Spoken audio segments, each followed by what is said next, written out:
अब मैं इस क्षेत्र के अधिकारी अनिल शर्मा जी से आग्रह करेंगे कि अपने बातों को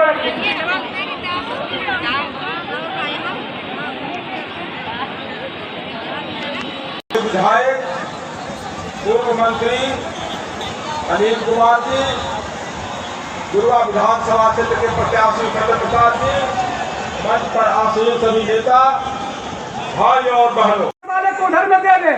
मैं पार्टी के अपने युवा साथियों से आग्रह करना चाहता हूं कि जो प्रेस के लोग हैं उनको पीछे से 2-4 कुर्सी लाके दे दें।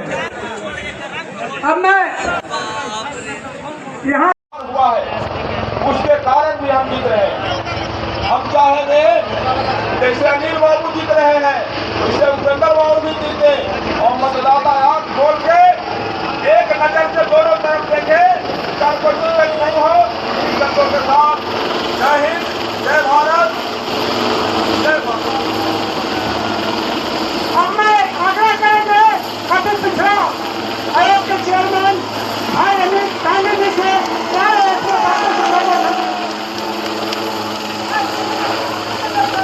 आज इस सभा की अध्यक्षता कर रहे अध्यक्ष जी, मंच पे उपस्थित हमारे अभिभावक और सहकारी के मैं ज्यादा वक्त नहीं देना चाहता हूँ, बस मैं इतना ही कहना चाहता हूँ, 11 तारीख को जब भी आप वोट देने के लिए जाएंगे तो 2005 के पहले से किडनैपिंग हो जाता था। एक नया उद्योग चला था, किडनैपिंग उद्योग।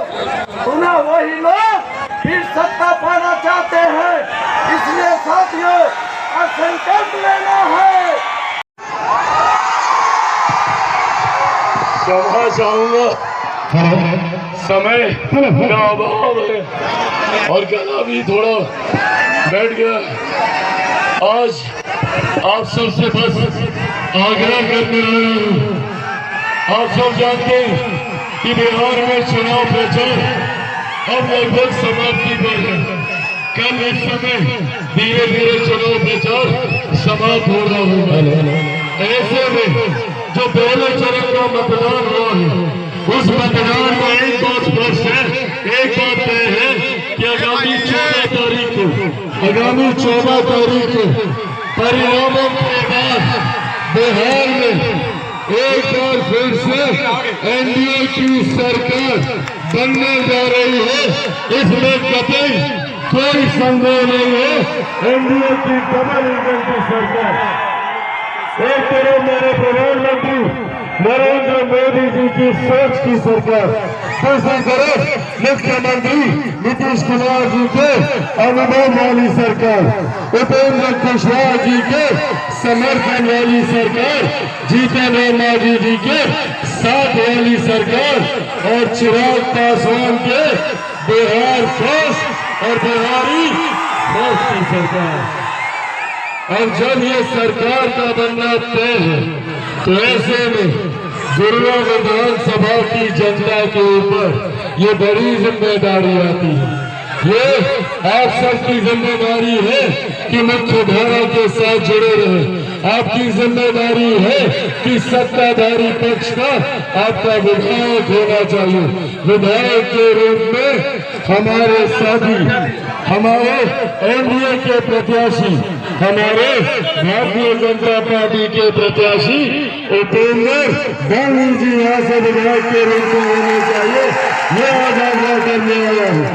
आगामी 11 तारीख को आप सब एकजुट होकर, एकत्रित होकर और मैं लोक जनशक्ति पार्टी रामविलास के हमारे तमाम समर्थक, हमारे तमाम साथियों से मैं आग्रह करूंगा कि आगामी 11 तारीख को जरूरी है एनडीए के प्रत्याशी का जीत कर जाना, तब सही मायने में हमारी डबल इंजन की सरकार हम लोग मिलकर बिहार को फर्स्ट और बिहारियों को फर्स्ट बनाने का काम करेंगे। जाइए लाना 11 तारीख को। हाँ चाची जाइए लाना। कितना नंबर पर बटन दबाइएगा? कितना? सबको पता है एक नंबर? सब लोग दिखाइए एक नंबर। सब लोग दिखाइए 1 नंबर। और 7 कौन सा रहेगा? हाँ, कमल छाप। 1 नंबर पर कमल छाप पर बटन दबाकर आप सबको अपना आशीर्वाद देना। और साथ में साथियों, यहाँ पे जितने हमारे साथी टिकारी विधानसभा से आए हैं, मैं उन सबसे भी मैं आग्रह करूंगा, मुझे टिकारी भी जाना था। मेरे लिए हमारे अभिभावक के तौर पर डॉक्टर अनिल कुमार जी से मेरे परिवार का, मेरे नेता का, आदरणीय रामविलास पासवान जी का पुराना संबंध रहा है। ऐसे में मैं इनके लिए विशेष तौर पर टिकारी जाना चाहता था, पर समय का अभाव होने की वजह से कल मतदान, कल प्रचार समाप्त हो जाएगा तो मैं टिकारी नहीं जा पा रहा हूँ। पर मैं यहीं से मेरी टिकारी की महान जनता को संबोधित करते हुए आग्रह करना चाहता हूँ कि टिकारी विधानसभा से आप डॉक्टर अनिल कुमार जी को भारी मतों से जिताने का काम करें।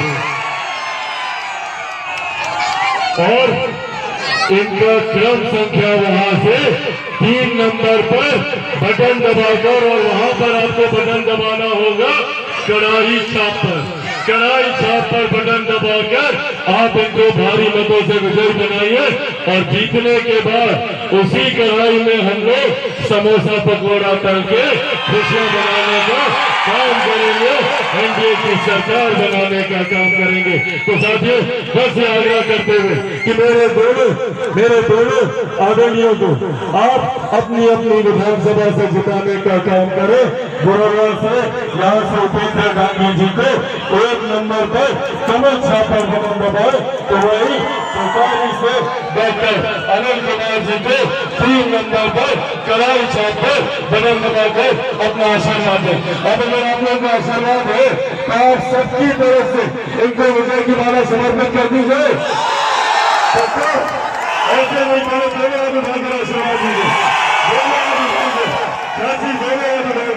सबका आशीर्वाद है।